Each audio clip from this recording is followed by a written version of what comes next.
співається по-іншому, і я думаю, що вона і слухається по-іншому. Як у вишині Крумкач, значить бить в войне зазнаш, а як дать йому крушить, а як дать йому крушить, гэта усім на фронте быць. А каб не было войны, трэба Крумкача забить. А каб Крумкача забить, а каб Крумкача забить, трэба стрельбы зрабіць.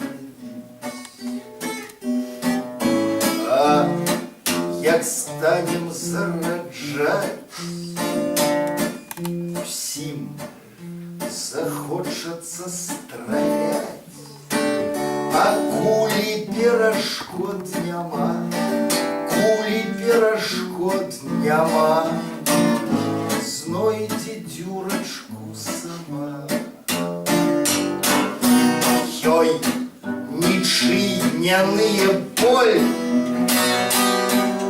трапіць бы хоць у каго, а ці ў чужога, ці ў свайго, каб усіх да аднаго. Во і нічога больш, во і нічога больш, во і нікога больш, во і нікога больш, апроч Крумкача таго.